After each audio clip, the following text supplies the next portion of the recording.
everybody. This is Wendy with the House of Fi, and this is only my second time going live, so hopefully all goes smoothly and I can get through these 5 money traps to avoid for this year. Joining me today is my dog, Odin. Hopefully he'll behave and hopefully it does not go by outside, otherwise he'll have a fit. But we'll see. So again, today we are going to be going over the 5 money traps to avoid in 2021. And if you know anything about our story, you know that we have not always been the best with money. And we really only got our money act together in about late 2016, early 2017. And since then have gotten rid of about $650,000 worth of debt. We have sold our home. We now rent because it's $1,100 a month cheaper here in San Diego. We have also saved over $100,000 in retirement accounts and become rental investors and have 5 out-of-state properties now that are cash flowing. So we've been there, we've made the mistakes, but we have also worked really, really hard to turn things around. But I want to focus on the 5 money traps to avoid for this year. It is a brand new year. We are tossing 2020 behind us and we are going forward and making some good money moves. The first thing that I would avoid is being aware of when you do a subscription and not canceling it. So signing up for that free trial is so enticing sometimes, you know, but if you forget to cancel, you're getting charged fees that you maybe never intended. I've forgotten a couple of times on some pretty hefty renewals. I kept them in my inbox to remind myself and put it off and got charged like over $200 for something that I was going to cancel. So yeah, it's not fun when that happens. Let me check my list here. The other thing that I have seen creeping up and, states tried to outlaw these several years ago, and I believe that they did, was payday loans. But what I'm noticing is they're trying to revise them and call them things that are different. And if you have, seen the commercials, there's apps that say, get your deposit before everybody else. Those are technically payday loans, and you really need to be aware of what's going on there. You can get into a really bad cycle of getting your money early, and then when you actually get paid, you don't have enough, and so then you start this vicious cycle, and then on top of it, you're getting charged fees and interest. So it's just this really bad perpetual cycle to get, and that can cost you a lot of money. So that's the second trap. The third trap is impulse spending, and I have been guilty of this. They make it so easy to buy things these days, like especially Amazon and one click, like you see something and you buy it and it's done. Be really, really cautious of impulse spending. And if you know that you are an impulse spender, maybe an emotional spender, put guardrails in place for yourself. So get the money somewhere else. Maybe put your money into an account where in order to do a withdrawal, you have to walk in, that sort of thing. So you're not spending all your money on impulse buys and it's where it needs to be. Also, I would deactivate apps. So if you have apps that you are doing your purchasing on regularly, delete those apps. Create barriers, one more barrier for you to not make those purchases.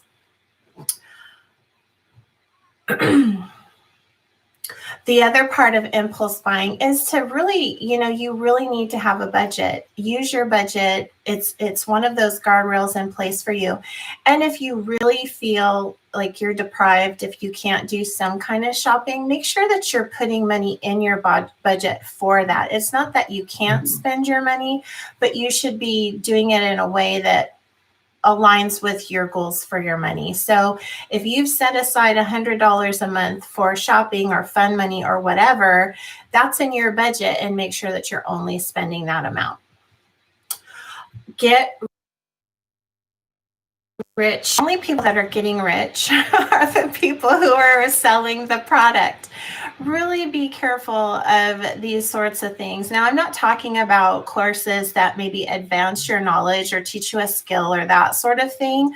Those I think are very valuable if you've researched them well and you've researched the product, you've researched the person who's giving the course. I've taken many and they've been well worth it. But these are the things. Do you remember back? Gosh, it must have been like 20 years ago, and it was Carlton Sheets. Do you all remember that? Some of you are probably too young to remember that, but he was this guy, and he had these infomercials and luxury backgrounds, and in tropical places and pools, and just so glam. And he says, I'll teach you how to buy real estate, and you'll make $10,000 today and be rich. Well, yeah, I totally fell for that one. Waste of time. I have learned so much more just by reading books and listening to podcasts.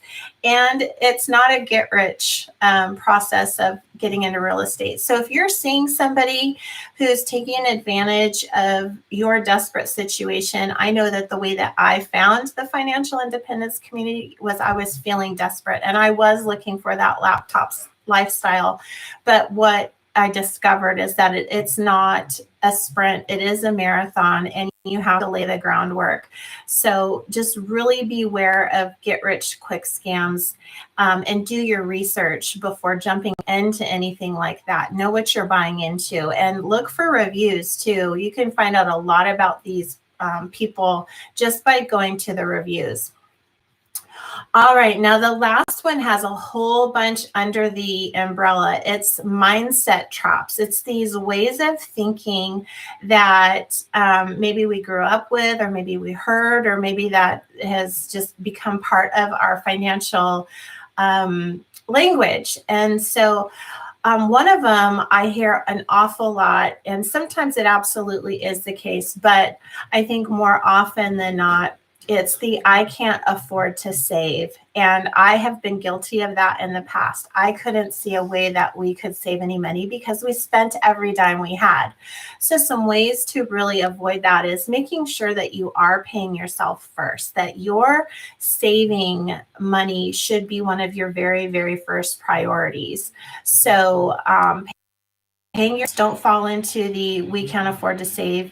You're really examining your expenses, seeing things that you can cut, starting small, even if it's just $100, save something and pay yourself first every single month.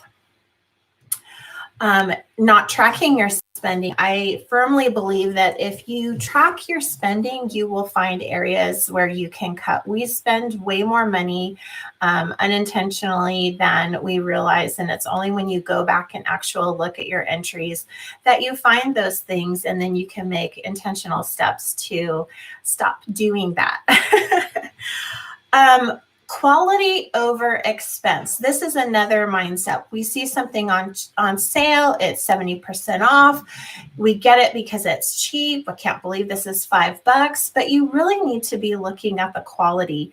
If it's only a few bucks, but it falls apart and you need to keep buying those things over and over, in the long run, you're probably not saving yourself any money, that it makes much more sense to spend the money for a quality good and see that it lasts. Just from my own life, some examples of this were like computer bags. I would go through them like crazy for court. And it was until I bought like this really, really nice, well-made leather bag for my computer. And I still have it. So I've had it for, gosh, probably over 15 years now.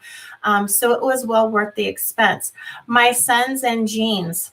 My sons don't need new jeans. You want to know why? Because they can wear them one time and put a hole in the knees. So what we have learned to do is accept graciously hand-me-downs for kids' clothes, as well as going to, thrift shops or Goodwill or whatever. My daughter was here several weeks ago, and she went to the Goodwill and got the boys a whole bunch of pair of jeans. They all looked new. Some of them were new, and they were less than $5 a piece. So buying new and not looking at quality over the expense of it. I already talked a bit about this a little bit with the boys' jeans, but buying new. Same thing with cars. I think this one mindset shift that I know that I grew up with is that I would always have a car payment no matter what. So I might as well go get a new car every few years. Well, that's not true. That is absolutely not true.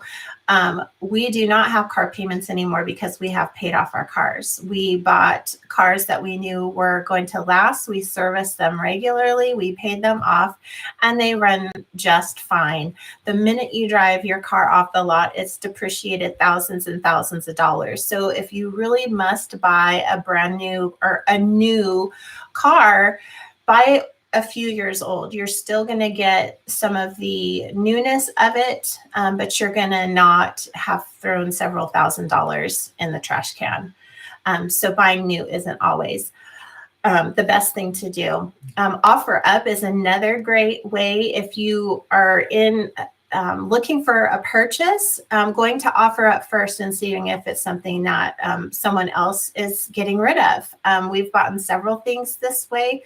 My favorite has been a water cooler. We were cutting our water consumption expense. We used to have water delivery.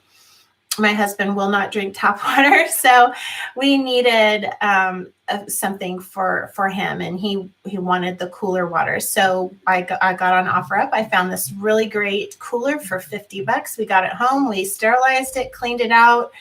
$50, and it's super nice. It does hot and cold. It's really, really nice. It's one of those where it goes into the bottom instead of being on the top. So $50, well worth it.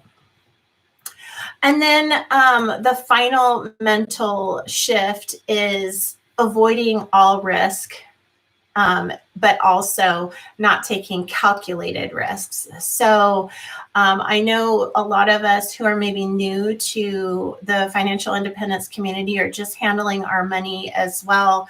Maybe we're not familiar with things. Maybe we're not familiar with investing or investment accounts or stocks or all of that. And those all carry some form of risk or another. You have the ability to educate yourself. You have everything that you need at your fingertips to learn about investing. And so instead of being afraid and not getting in the game, go ahead and educate yourself. Take a calculated risk. The mindset of you're not knowing what you're doing, so you can't handle your own money is a lie. It's absolutely not true. So really trust yourself to learn and educate yourself. Join groups, ask questions, and learn. And then make really good calculated risks with your money so that you benefit from the return. And then I have just one more trap to not fall into, and it's a bonus, and that is relying on just one income. If you want to really, ramp up your debt payoff, your savings accumulation, any of that, if you really want to speed up your process, the very, very best way to do that is not be stuck in the mindset of this is all the income I have. Get a second job, create a business, do something on the side, build something, make something, create extra streams of income. So if something happens with that one income, you have something else. It may not cover everything, but it might cover your food. It makes a difference. So if you can find another stream of income to supplement maybe your W-2 income, it will just by leaps and bounds change your financial future. Imagine what an extra $500 a month could do to your life.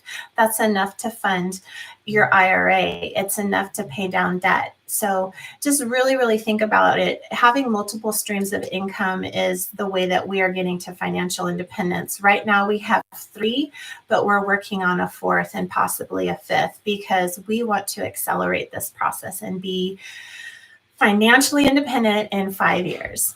All right, guys. Well, those are the 5 money traps to avoid this year in 2021. It is New Year's Day, and I am so glad that it's 2021 because 2020 sucked. It sucked really, really bad. All right, guys. Well, please come back next week. We love to lock arms with you. Help you save more, spend less, and build wealth.